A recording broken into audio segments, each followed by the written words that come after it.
அதுல 2 வருஷம் எல்லாத்துலயும் ஃபர்ஸ்ட் பிரைஸ் வாங்கிட்டேன். 3rd இயர் எனக்கு சர்ச்சேலா வந்து லைட் மியூசிக்ல செகண்ட் பிரைஸ் கிடைச்சது. அது எதனாலன்னு அப்புறம் பார்க்கலாம். அந்த அவார்டு கொடுக்கறதுக்கு வந்து ஜானகி அம்மா மெட்ராஸ்ல இருந்து வந்திருந்தாங்க. அவங்கள வந்து நான் சின்ன பையனா இருக்கும்போது எங்க ஊருக்கு வரும்போது நிறைய தடவை பார்த்துருக்கிறேன். ஆனா அறிமுகம் இல்லை.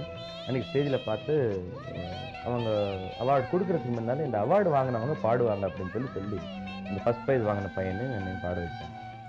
ஃபர்ஸ்ட் ப்ரைஸ் வாங்கின பையன் பாடினு நான் பாடினது அந்த அம்மா திடீர்னு எழுந்திரிச்சு மயக்க பிடிச்சி, இந்த பையனை தானே ஃபர்ஸ்ட் ப்ரைஸ் கொடுக்கணும், எப்படி எனக்கு செகண்ட் ப்ரைஸ் கொடுத்தீங்கன்னு ரொம்ப உணர்ச்சி வசப்பட்டாங்க. She is a very open lady. ஏன்னா எப்போவுமே ரொம்ப மனசுல இருக்கிறது வெளியே படிச்சுன்னு சொல்லிடுவாங்க. அந்த மாதிரி ஒரு கேரக்டர் ஜானகி. அன்னைக்கு மைக் எடுத்துட்டு வந்து நீங்க காம்படிஷன் வைக்கிறது எதுக்கு, புதுசா வரக்கூடியவங்களுக்கு என்கரேஜ் பண்றதுக்கு தானே. இந்த மாதிரி நீங்க அவனுக்கு இப்போவே டிஸ்கரேஜ் பண்ணியாச்சுன்னா எப்படி வர முடியும், இந்த பையனுக்கு தான் டெஃபினட் அவார்டு கொடுத்துருக்குன்னு சொல்லி அப்புறம் என்ன கேட்டு